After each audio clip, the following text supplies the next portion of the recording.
My name is Ashley, and this is Let's Talk Dispatch. I do. You're gonna do it. Do it really well. And I believe the world needs more dispatchers. Around in the mud, blood, and Plus beer. years that I'm not working 4th of July. 4th of July. Hey, community policing, right? What about community dispatch?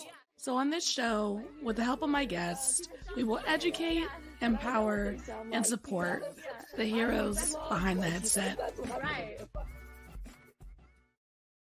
Hello, everybody. Welcome back to another episode here on Let's Talk Dispatch with me, Ashley, the Raspy Dispatcher.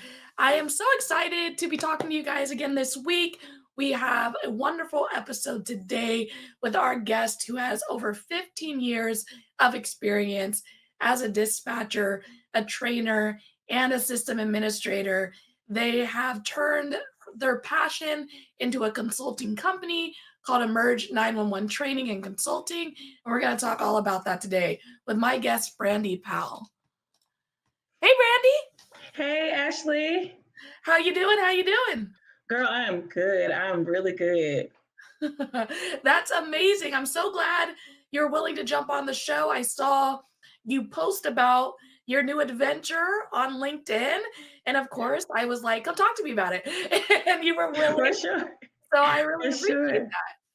Yeah, no, I really appreciate it too. You know, I've been just kind of launching this thing where you have this wealth of knowledge, and it's like, what can I do with this? How can I use my skill and my passion? How can I, let people know that dispatch is a viable career if we stay healthy, right? How can I do this? And it just kind of emerged, to use my word, right? Oh my gosh. So how did you get into public safety? Oh man, so my dad was a police officer. So I remember being like 6 years old, learning the Miranda rights for no reason. I had this book and I was like, you have the right to remain silent. Anything you say, and I memorized that because I have a ridiculous memory anyway. And I still remember it. 6 years old, sitting in his patrol car when he would like come by on his breaks. Yeah. And so I always have had like a deep respect for law enforcement. And then for some reason, I always worked in offices. So when I saw dispatch come available, I jumped at it, but I didn't know at the time that it was going to be my career, right? I think a lot of us, especially going back, they're making it a career now, so they know. But years back, 15, 20 years back, you didn't need a degree and you didn't need experience, and it was a decent little pay, and you wanted the job. So I was like, hey, I don't have to be out in this weather. Surely I can help some people, and I didn't realize then that it was going to become something that I would become so passionate about. But I just, from day one, it was something that I felt a calling to. Like you really, when you're in that seat, you can really feel whether or not you have purpose there. Yeah. And I can totally relate to like this idea that I wanted the benefits. I liked the pay. It was kind of in my wheelhouse of things I studied and enjoy. But it's the same, like I didn't know that would grow for me to be the Raspy Dispatcher and a podcast, Right. all these other things. But you're right. Like sometimes this job can really like snowball into a really positive experience outside of the job. Definitely. It definitely has done that for me. I think for a long time, I used to call it the public safety pigeonhole, right? Where you'd be a dispatcher and it was only dispatchers, maybe a shift supervisor and the boss. Mm-hmm. And the boss may or may not have had dispatch experience, but that was the only places you could go. Now there are so many routes to take professionally. You got quality assurance and you got GIS and, the system administrator and training coordinator, and there's so many different paths that you can take in dispatch that 15 years ago we just didn't have. So it's beautiful now because it's like, hey, you don't have to come to dispatch to work while you're in school and then get out. No, you can build on your skill set because we have a plethora of skills in dispatch. Like we use everything. Yeah, and I think that's something that's super important to highlight is like, yeah, if you just want to show up for work and answer the calls and go home, cool. But there are so many different avenues, different special assignments, different roles that are available now for dispatchers. I mean, they allow our dispatchers to be on our CSI team. If What? that's something you're into, yeah, they'll put you in training and get you all certified. And if you like the smells of things, you might get called out to a scene. But That's really awesome because interestingly enough, I have a class that I teach called the Anchor Approach, and it's a method that I've developed for crisis callers, and it's derived from like hostage negotiation skills with building a rapport and things that we know we have to do when like we have a crisis or a suicidal caller. And it's like this is very much like hostage negotiation. Y'all go ahead and call me out. Let me talk to him. Give me the phone. Let me talk to him. But it's true. I mean, the one thing that I do believe that dispatchers need more training on is that like crisis negotiation aspect of callers, because that is essentially what we're doing until we can hit the phone in like a barricaded subject like the the bigger instances, right? 100%. Yeah, even smaller ones. You are negotiating with someone. You're trying to convince them to answer or do XYZ. Exactly. And those trainings, I think, are invaluable, and I don't think we get enough of them, for sure. No, and I think because we're not clinicians, but we have to learn how to de-escalate. We have to learn how to intervene enough to have them compliant when the officer or the responders get there. Because if we can get them down a little bit, then it makes it easier for them to do their jobs. But if there's nothing that we are trained to do on our end to alleviate some of the hysteria or some of the anxiety. Because one thing I do teach about in that class is people sometimes are scared of the police. They're scared of people responding, and they think they're going to get in trouble. So I always say, don't even say the police are coming. Say, let me send you help. That word is so good because people are like, you're going to help me?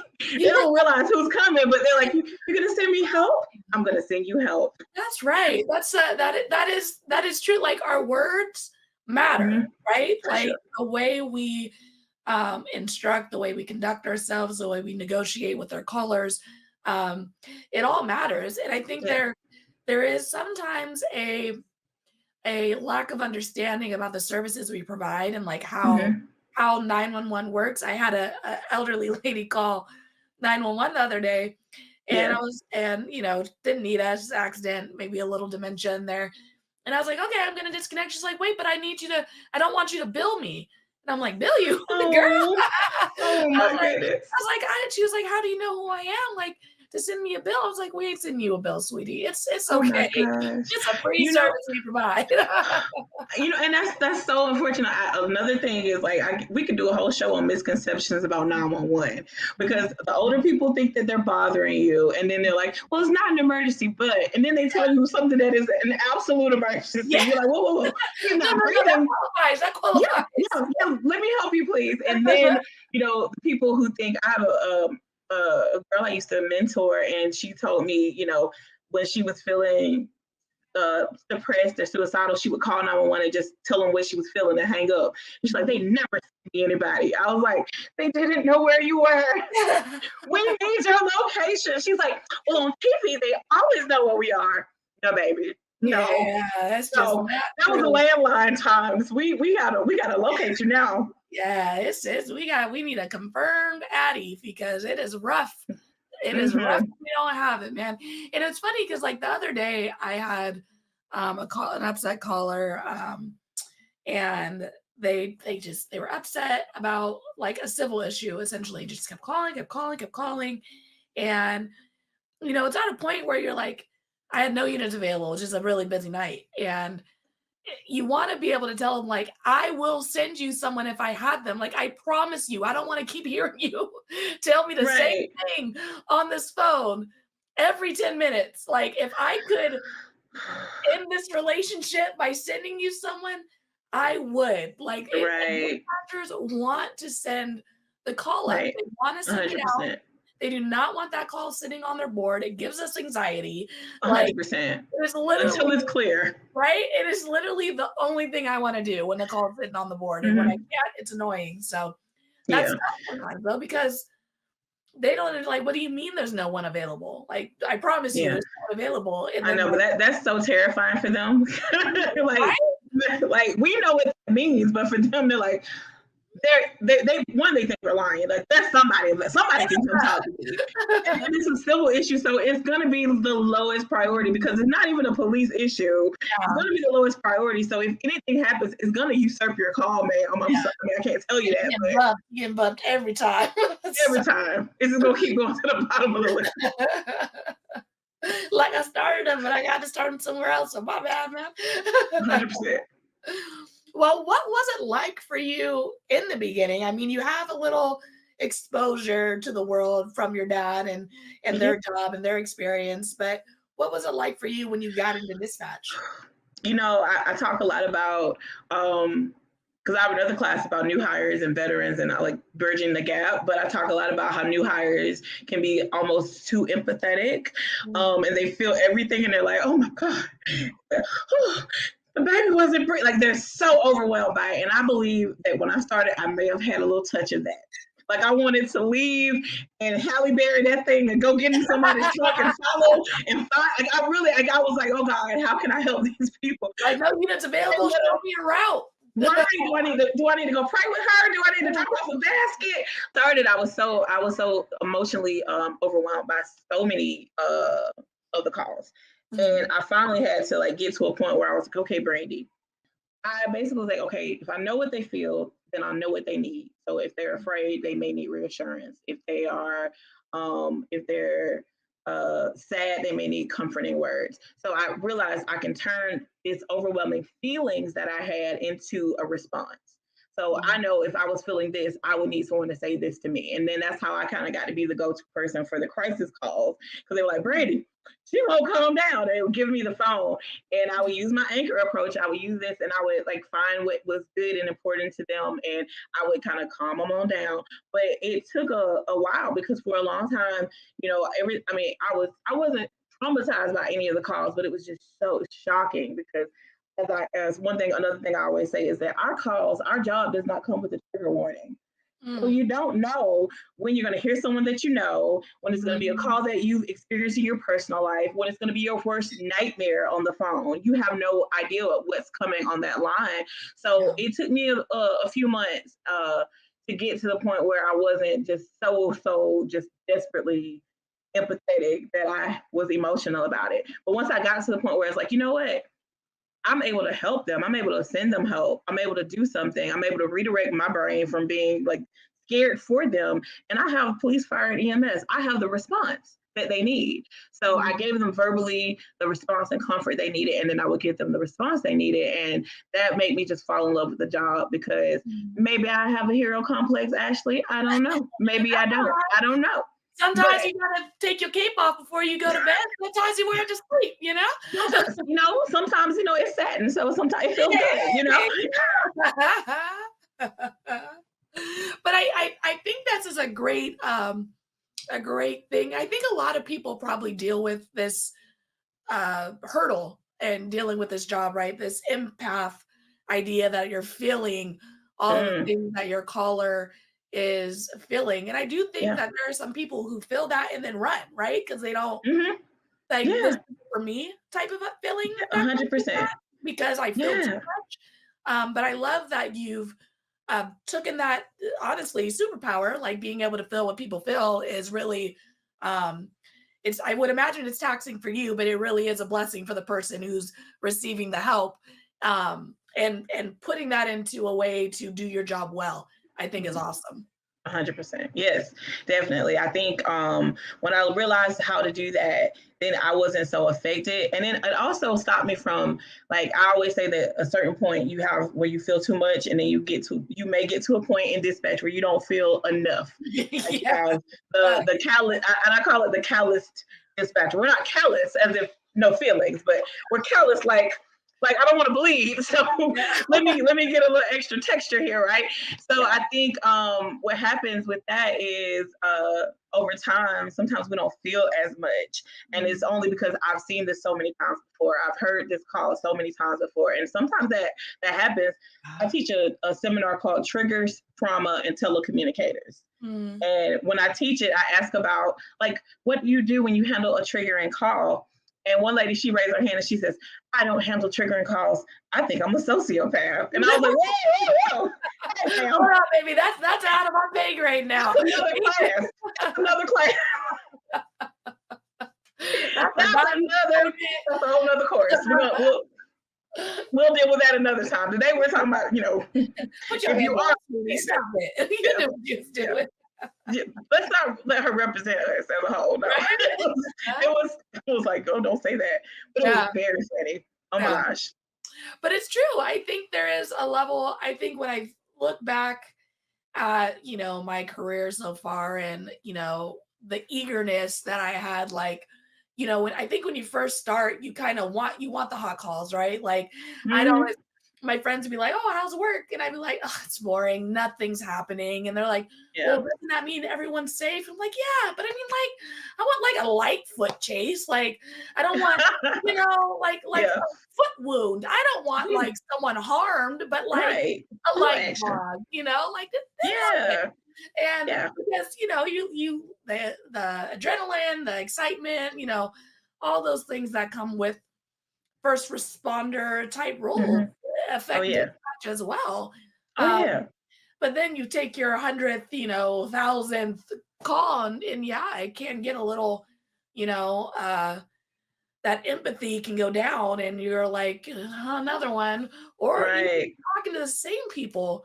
Like once they say the address, you're like, okay, Jimmy, like we just got exactly. The letter back over, like, and it's tough. It's a tough role to keep being the person, especially for our frequent flyers, just because we know it's a constant struggle for them, for whatever. For sure.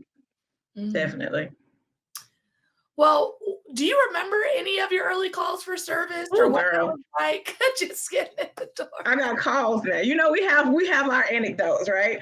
And sometimes I tell people, and they're like, first of all, get on stage, just do this as a comedy routine. But I remember, okay, let me see which one. Lord Jesus, it was so many good ones. This guy called. This is one of them. And he called and he was huffing and puffing. Bam! Oh my God! My girlfriend stole my car! And I'm like, sir, I need. So I'm, at this point, I'm like, what's your location? And he told me his address, and he's still huffing and puffing and screaming. I said, what kind of car do you have? I have a red Ford Mustang. You need to get her. She stole my car. Okay, sir. Where is she? Where's she now? He's like, she's on I-75. She's headed south. Get my car. I'm like, why is he screaming so bad? Sir, where are you located? Where are you? He said, I'm on the hood.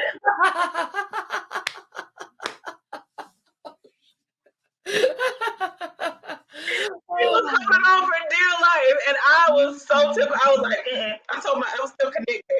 My umbilical cord with my trainer. Yeah. That is wild. Girl, he was on the hood down the interstate. Yeah, like on the hood of his, like, you're not stealing my car. Yeah, some things you gotta let go, sir. Some things. Yeah. Oh my gosh. Don't let go when you're on the interstate, though. You gotta hold on to the exit. Listen, that's why because it used to be when we ask where's your emergency or sometimes about location.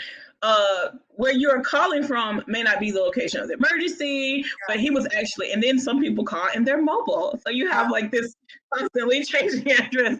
Well, which exit are you passing by now? I can't tell them to get off the hood. Yeah. Oh, could you imagine, like, for us out here, like, that's a CHP call. So highway patrol. So like, please hold while I transfer you to the right agency. They're just strapped to the hood of the car. And you're like, man, jurisdiction stuff. Gotta hold on there, guy. I know, it was so funny. Oh my gosh. Yeah, you get so many funny calls especially when you start, because it's like mind blowing. Is this really happening? Yeah. Like, oh my, yeah. It's true. There is a level of, I don't think anything could surprise me now. But when I first started, like, I would get calls. I'm just like, what is happening? What? Like, how is this a thing? Like, wait, you said, I want to make sure I'm hearing this right. You said you're on the hood of the car on the freeway? Like, I'm telling you. After a while, you're not as surprised, but oh my gosh, that first couple of years, I know I had to mute my mic a lot because I'm a laughing person, and I was like, Oh I my gosh. can't. Like after a while, you get the better of it, but at first I was either crying or laughing, I guess. Oh my gosh. Do you when you told your dad that you were going into dispatch, did he have any like feelings or opinions about dispatchers or like give you any advice or what You was know, that transition for him like? so for a little bit, it was, well, police officers kind of like he poked out his chest like I wasn't a cop. So, when I was in police, when I was policing, okay, that, yeah. But after a while, it was more like a camaraderie, like, yo, you know what I'm talking about. You're in law enforcement, And so it was great because he was able to kind of like put me in the family, so to say. But then there was also like he would tell stories about how, because, certain smaller agencies, they'll put the officers at the desk and Mhm. they'll make them dispatch. And he'll talk about the times he was at the desk like he was doing something. Dad, I have 8 monitors. What are you talking about? Right, You like have back in my what are you day. like, it's not the same thing, Dad. It's not the same thing. But I guess I did him what he was doing to me. I was like, okay, sure, you dispatch. But it's been really great. I think he loves the fact that I'm in that I'm in his mind in law enforcement because that was his field. He went from military to law enforcement. So I have just that respect for our servicemen and women, and I have that respect for our all of our law enforcement, fire and medic community, and especially us because we're the first responders. Yeah. That's my I hero. would I think we should do an episode where we just have your dad, like, do a sit along and, Oh like, my gosh. just just, Yes. like, record, like, just his facial expressions. Yes, I'm Like, telling you. knocking Because it he, out, he and he looked like he had some great stories about some great chases, and I would love to hear it. But then I think about it from the dispatch end, and I'm like, oh my gosh! I just remember every time they're running, and I'm like, oh crap, right? paying attention, And they right? didn't have no mapping like we got Oh my, nowadays, like, oh, they're just run, Ashley. We got maps. I can see where he's running. I can see his little MDT, his little. right? Like, No, they had nothing. He had to tell them. yeah. I'm headed southbound. I'm in the alley. And of course, they're gonna breathe into the mic because he's like, please. Right. The Yeah, like, firefighters work out, Dad. The firefighters right? work Just side-eyeing your dad at, like, Christmas dinner, like, "You the type who don't answer the call when you get raised, huh? We gotta turn out. the beeper on for you." Is that was Mhm. that how the My, copy was, Pops? exactly. My dad was the kind that would go in without backup. That's the Oh, kind he was, and he I got got bleach one of thrown those in. on the He got bleach thrown in his face before, and he said he was going. It was a domestic, and you have to wait for backup on a domestic. Yeah. And he went on in, and he handcuffed the guy. And as he walked off with the perpetrator, the one was like, "Don't you arrest my man!" And she threw bleach out. Oh my god. And I'm like, Dad, why did you not wait for backup? And he's like, well, I figured I could handle it because I knew him and I know he respected me. But my dad was the one that would go without backup, which is annoying as well. Right? I have Oh an my option like God. that. I'm like, "Man, I could send that man to a bazooka call, and he'll be like, 'Good for, I'm good.'" Like, "What? There's a bazooka? What do you mean you're good for? What's happening right now?" I'm talking about a hero complex right there. You just think, oh, you're bulletproof. Okay. All right. Oh my god, so amazing. Well, tell us about your company, Emerge 911 Training and Consulting. How Yeah. that all come up? Well, so I left. Okay, so a couple years ago, like about a year and a half ago, I got married, and my son got sick on my wedding day, and Oh, we had to be life flighted wow. on my wedding day. His blood sugar was 722, and he was diagnosed with type 1 diabetes, and he was really sick. So we had to we relocated to be near better medical facilities because where we were from, they had horrible hospitals. Mm, So when we relocated, I left my job on base. I was dispatching, and I was trying to find another job.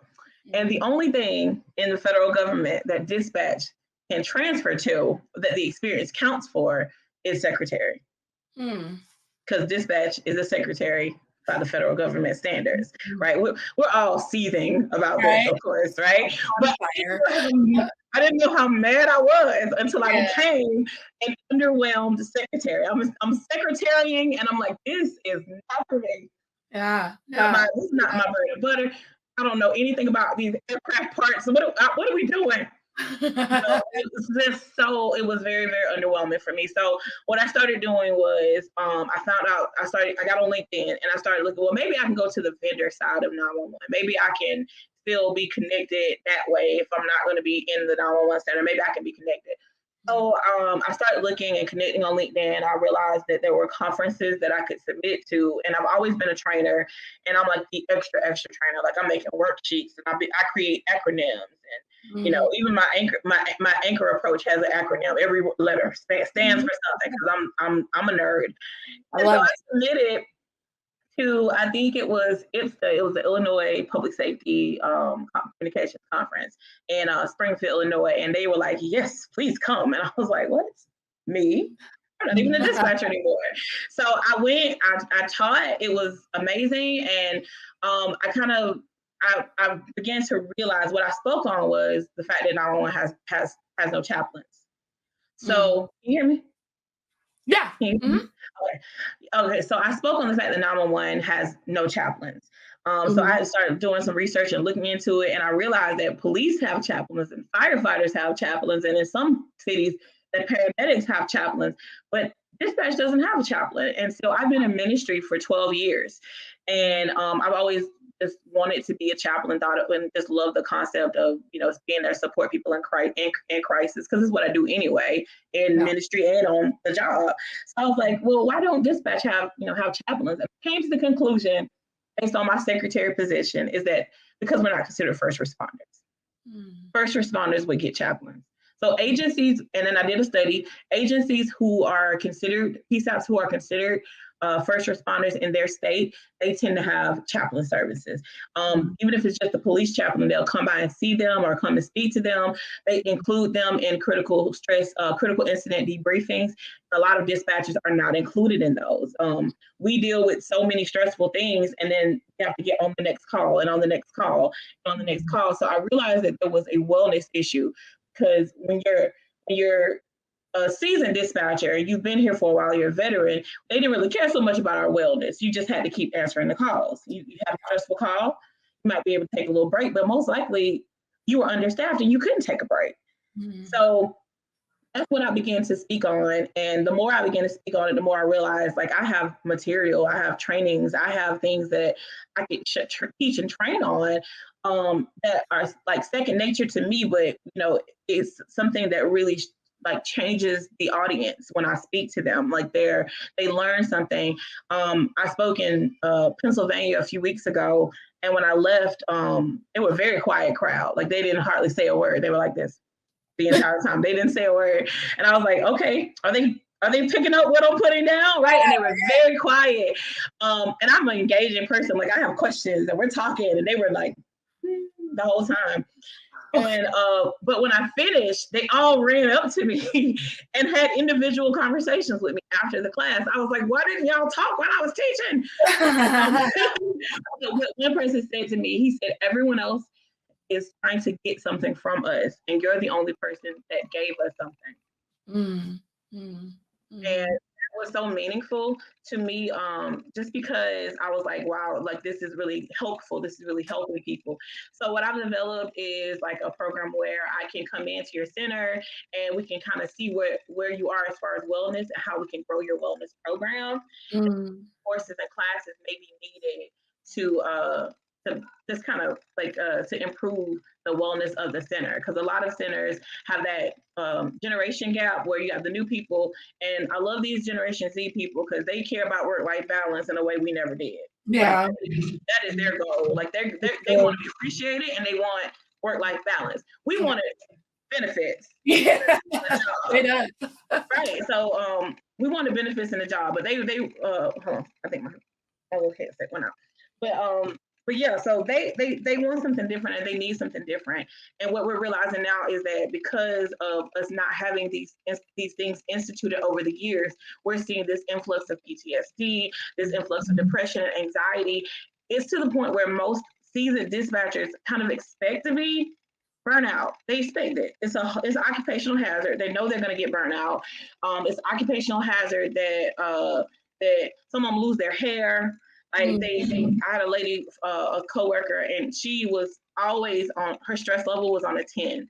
So she was always either smoking a cigarette or drinking a cup of coffee, and she didn't eat, and she was like jittery. She was like this. And she couldn't gain any weight, and she was just stressed beyond belief, because you have real life. You have the environment in the center, and then you have the stressful nature of the job. And I say it all the time, this is one of the only positions where you talk to someone on the worst day of their life multiple times a day. I'm talking to somebody who is currently being traumatized, and I'm going to hang up the phone and do it again. And then I'm going to hang up the phone and I'm going to do it again. And I'm going to hang up the phone and I'm going to do it again. That is a very bizarre career that we are talking to people in the midst of, like, in the height of their trauma, like the saddest moment of their life, they're on the phone with us. The saddest moment of their life, they're on the phone with us. And that's something that, years and years ago, our wellness wasn't a priority in centers. It was just the job.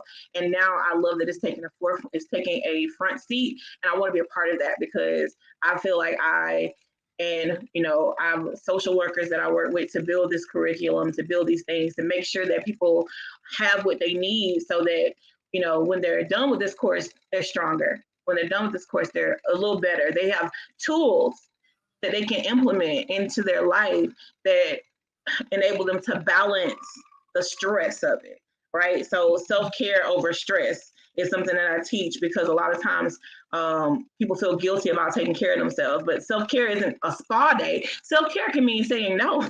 Yeah. Self-care can be a boundary. I'm putting up boundaries. That's self-care, right? And a lot of people lack boundaries, and they lack the level of ease to take care of themselves because they feel guilty about it. So that's something that I also teach, is just how to take care of yourself, so that we can continue to thrive in this position, because it's such an honorable position. We're doing such amazing, amazing things. But if the stress level is killing us, then we'll never be hailed as the heroes we are. We'll never be able to accomplish the things we want to do. And we'll never make it past year 5. They'll get their degree and skedaddle, because they're not going to be able to stay in a place that doesn't sustain their mental health, their spiritual health, their physical health. That's what holistic wellness is. It's mind, body, and soul. So where some places deal with maybe your mind and give you an EAP, nobody uses EAP. People don't use that. They just don't. They don't feel it's relatable. They don't feel they understand dispatch. But mental health, some people give you a gym. They give you a gym membership, or there's a dispatch center in Georgia that has a fitness trainer comes in once a week on all the shifts. Like, that's really cool. But I was talking to the now state coordinator in Washington this past weekend, and I was like, what if they give you a gym membership, but they don't deal with your mind? She said, now they're strong enough to beat you up. I was like, oh my God. We gotta work and adapt here in this line of work. So yeah, burnout is real for departments, for dispatchers, and it's something that we were saying happens, but shouldn't happen as often, as consistently as it does. It's almost is expected at a level that is higher than it should be. Like, burnout should be something that that we actively work to prevent. That we okay, we know that these are occupational hazards. But we shouldn't let it get to the point where it's like we're trading our burnout. Like, we're like, I'm burnt out now, she's burnt out now, she's burnt out. So there should be things put into place with wellness. And I did a survey, and a lot of 911 centers do not have any kind of wellness. They don't have anything in place that's specifically for them. They don't get critical incident debriefing after crazy stuff happens. They may or may not be included in the room. They're an afterthought. And I think a part of that is because, the hill that I will die on is because they don't believe us that we're first responders. I think they don't think that the trauma affects us as deeply as it affects those who are visually seeing it and physically there. And they don't understand that, all of the factors, our real life, the center environment, which can affect everything, and the cause is a horrible cocktail. Yeah.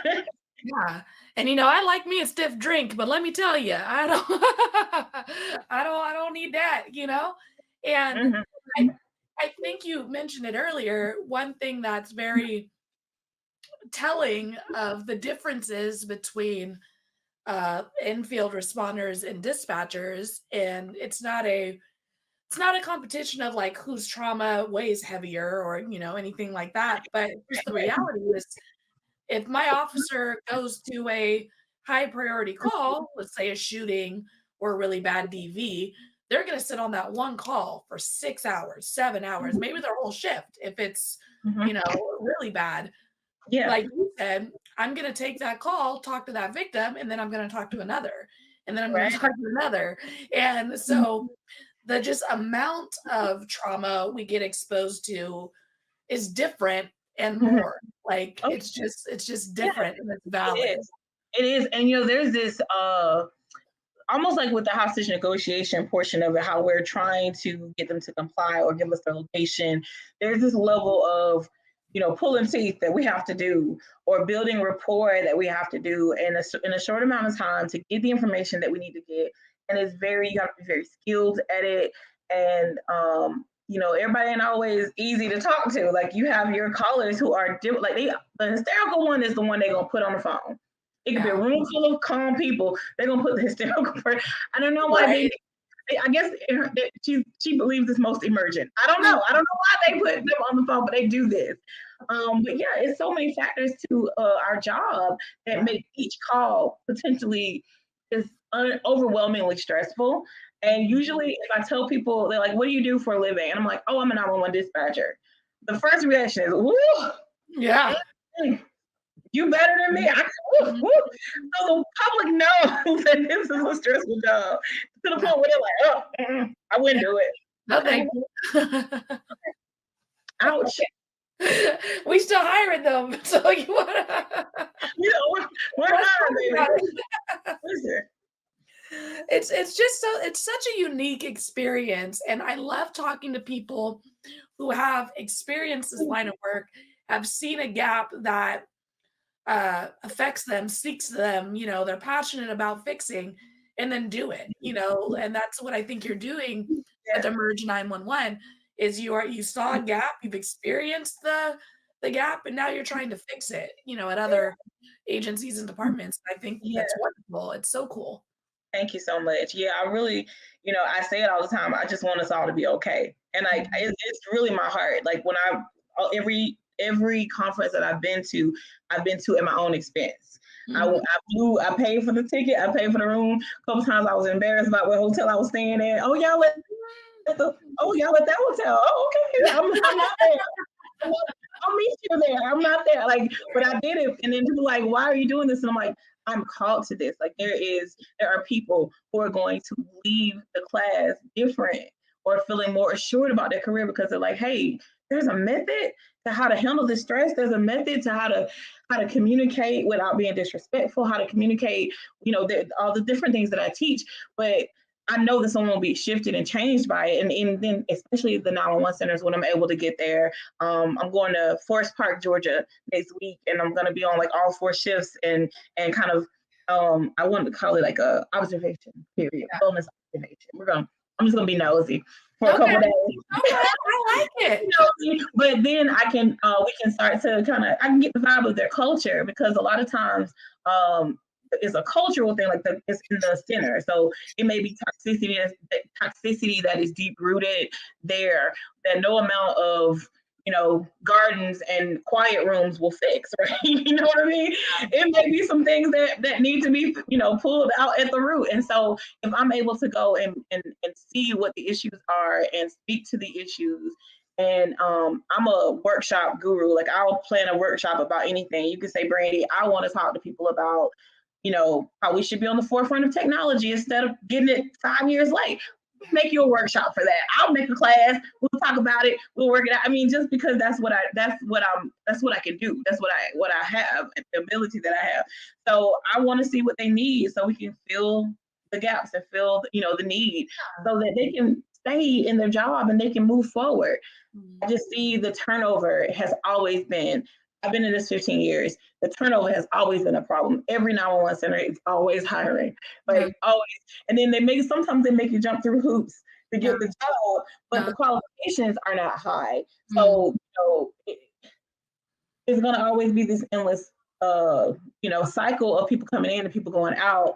We can't get on top of this technology, get ahead of this with this wellness, merge this generation gap between the veterans and the new hires. Baby, they disrespect these new hires on day one. They do. On day one, they'll go ahead and be like, I'm gonna learn her name.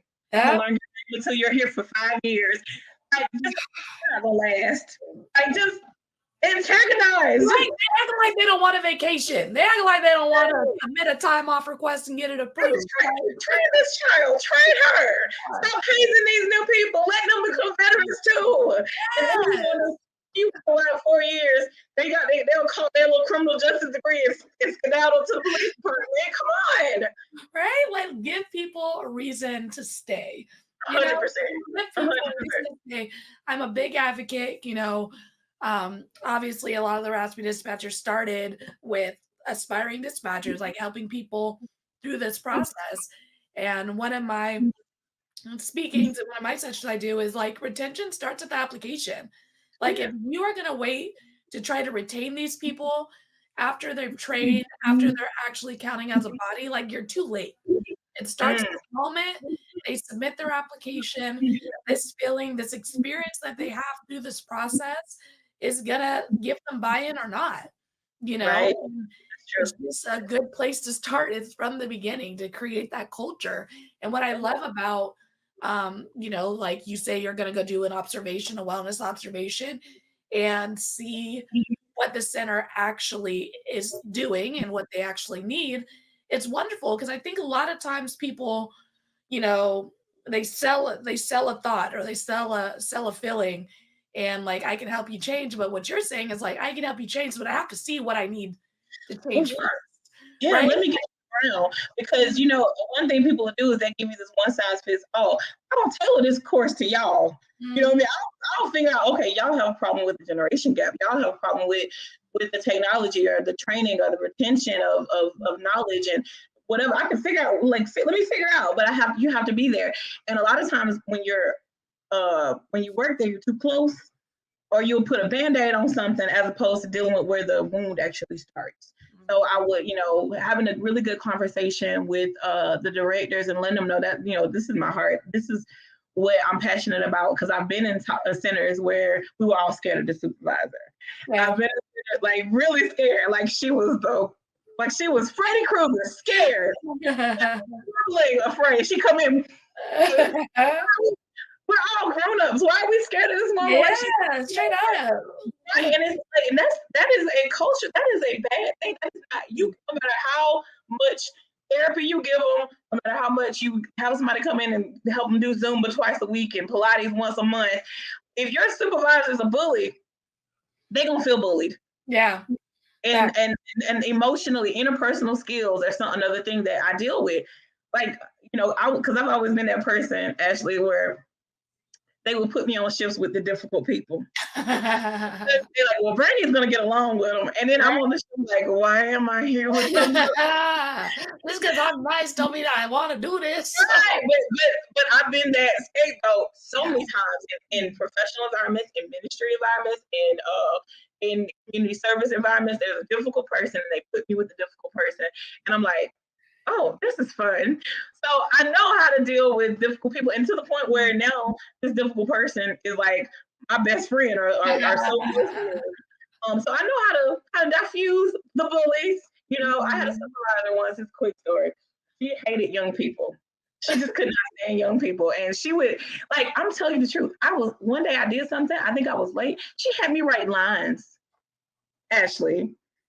She had me writing lines. Old, show me the policy. I'm not right. I had to write the policy verbatim in my handwriting, and I was like cramping up. My fingers are cramping up. I can't even find a pencil anymore. Like, where are those at? First of all, carpal tunnel is an occupational hazard too. Don't make me hurt this wrist. Okay, so she was so mean, and it was weird. I'm gonna tell you what made me and her bond. She and I bond. In June of 2009, Michael Jackson passed away. And I almost called out of work. because I Aw, don't play about MJ. that's And right. when I got to work, I looked at her and I said, "Listen, ma'am, don't come for me today. I'm mourning." And she said, "Brandi, I'm mourning too." And she was the biggest MJ fan. And so she and I got so tight before I left. She was the Freddy Krueger. But That's before hilarious. I left, me and her was so tight. Like we followed his Conrad Murray trial together. Look at him. Look at him. You know you don't give him that medicine at home. He know better. He know better. She was like my best friend when I left. When I left, she was crying. But when I tell you, she made me write lines. I was so scared of her. She That's was wild. crazy. But yeah, so difficult people. Yeah. I got class for that too. I have a literal class for that too. Oh my gosh. Well, how do people work with you? How do they find you? How do they set up a consultation? How does that work for you? So I have a website. It's I'm gonna be honest, it's not the smartest name ever because people gonna mistype it, but it's emergeempowered.com. And I'm gonna tell you why it's not a smart name because that middle E is shared between the words. You hear me? I thought I was being clever, but I was not. It's emergeempowered.com. I'll message it to you so you can see what it is, right? So you put it across the screen. But emergeempowered.com, the first thing you see on the site is a form that your agency can fill out. And, and I'll contact you and get in touch with you. And we'll set up like a video consult. And then we'll talk about, getting me there so I can, get boots on the ground and we can work out on what you need. Or I can send you my course catalog of the classes that I do have already readily assembled. And then we can go. I had to shift. I had a class that I taught in Missouri, I think, and I had to shift because I was planning to teach frontline dispatchers, and they sent me a room full of supervisors. So it ended up being you watch them now. You make sure that if she looks triggered, like I had to change. So I can show you the courses, but I would love to find out what you actually need. And so I can develop courses for the center to kind of help them with wellness, with interpersonal communication, with with training, especially with call taker training, just different things that I've had experience doing. And I'm also on TikTok as the 911 chaplain. Okay. So that's my thing too. Is hopefully I want to get to where I'm able to train people in different communities, go into 911 centers and serve as chaplains and come in after critical incidents. So that is a part of the big vision, is that I'll be able to do that. So as of now, I'm doing it by myself. I'm just praying for people. I'm just on there dropping, when something happens major and 911 is on the news, you're going to see me on the video, right? Hey. We are praying for you. We'll lift you, and I will pray for them, and I will call them by name because, I just want people to know you're not alone. There's somebody who's looking out for you, for your best interest. There's somebody who cares about you. And again, I just want us all to be okay. Yeah, that's amazing. Brandi, thank you so much for coming onto the show, sharing your story, sharing your passion. It's really, it's what's the word I'm looking for? It is very, I feel it, it's very like, I can feel it coming through this virtual screen. And I love it. I love everything you're about and what you're doing. Thank you. For the folks who are listening, all the links, all the TikToks will be attached in the video description, so you won't have to work too hard to find Brandi and connect.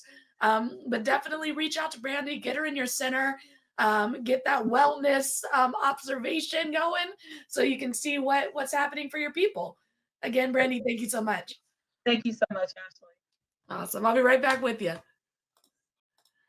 All right, everybody, that was another amazing episode here on Let's Talk Dispatch. I truly do love when people, like I said in the episode, find a passion in 911, something that specifically speaks to them, and then create something to fix it, to make it better, to improve it. So again, Brandi, thank you so much for sharing your passion with us, and I look forward to putting this episode out and getting more people in touch with your mission and what you're doing.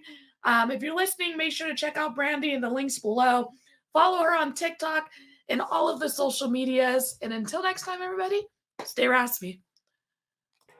Thank you for listening to Let's Talk Dispatch podcast. Don't forget to hit that subscribe button. You can find us wherever you listen to podcasts, including Apple Podcasts and Spotify. If you're interested in becoming a guest on the show, or maybe even submitting your own story, you can do all that and more at theraspydispatcher.com. Until next time, stay raspy.